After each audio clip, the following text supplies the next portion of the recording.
രാഷ്ട്രീയത്തിലും തൊട്ടുകൂടാത്തവരുണ്ട്. SDPI പിന്തുണ ലഭിച്ച എത്ര പ്രസിഡന്റുമാരാണ് പഞ്ചായത്ത് തെരഞ്ഞെടുപ്പ് കഴിഞ്ഞ ശേഷം രാജിവെച്ചിരിക്കുന്നത്? UDFന്റെ പിന്തുണ കിട്ടിയ LDFുകാർ വരെ രാജിവെച്ചിട്ടുണ്ട്. BJP പിന്തുണയ്ക്കാതിരിക്കാൻ മത്സര രംഗത്തു നിന്ന് വിട്ടുനിന്നവരുമുണ്ട്. പത്തനംതിട്ട കോട്ടാങ്ങൽ പഞ്ചായത്താണ് ഇതിന്റെയൊക്കെ മാസ്റ്റർ സ്ഥാനത്ത്.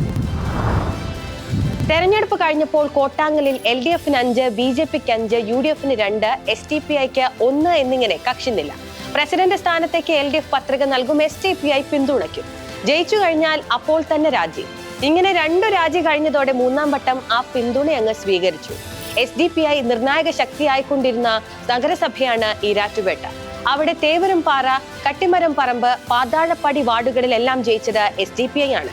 ഇത്തവണ ഒരു മുഴ മുൻപ് പാർട്ടി മത്സരരംഗത്ത് ഇറങ്ങിക്കഴിഞ്ഞു. പത്തനംതിട്ട നഗരസഭയിൽ LDFും SDPIയും സ്വതന്ത്രയ്ക്ക് പിന്തുണ നൽകുന്ന സ്ഥിതി ഉണ്ടായി. സ്വതന്ത്ര ആയതുകൊണ്ട് അസ്പർശ്യതയുടെ പ്രശ്നമുണ്ടായില്ല. പാവറട്ടി പഞ്ചായത്തിൽ UDFനും LDFനും 5 വീതമാണ് അംഗങ്ങൾ. 2 SDPI അംഗങ്ങൾ UDFന് പിന്തുണച്ചതോടെ അവിടെയും രാജിവെച്ചു. തൃശൂർ അവിണശ്ശേരിയിലും ആലപ്പുഴ തിരുവൻവണ്ടൂരിലും കഥ വേറെയാണ്. BJPയെ തോൽപ്പിക്കാൻ 2ഇടത്തും LDFന് UDF പിന്തുണച്ചു. 2ഇടത്തും പ്രസിഡന്റുമാർ രാജിവെച്ചു. തിരുവനന്തപുരം പാങ്ങോട് പഞ്ചായത്തിൽ SDPIക്കും വെൽഫെയർ പാർട്ടിക്കും 2 അംഗങ്ങളുണ്ട്.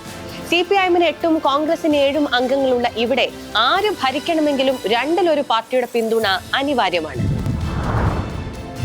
പാലക്കാട് ജില്ലയിലെ ഓങ്ങല്ലൂരിൽ LDFന് 10ഉം UDFന് 8ഉമായിരുന്നു അംഗങ്ങൾ. SDPIക്ക് 3ഉം BJPക്ക് 1ഉം അംഗങ്ങൾ. അവിടെയും ഭരണത്തിന് SDPI പിന്തുണ അനിവാര്യം. കോഴിക്കോട് അഴിയൂരിലും ഇതുപോലെ SDPI നിർണായക ശക്തിയായി.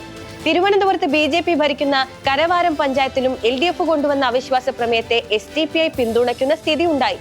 പിന്തുണയ്ക്കാതിരിക്കാൻ പറ്റുമോ എന്ന് പാർട്ടികളെ കൊണ്ട് ചോദിപ്പിക്കുന്ന നിരവധി പഞ്ചായത്തുകളാണ് കഴിഞ്ഞ തവണ ഉണ്ടായത്. ഇനിയും ഇവയുടെ എണ്ണം കൂടാനാണ് സാധ്യത.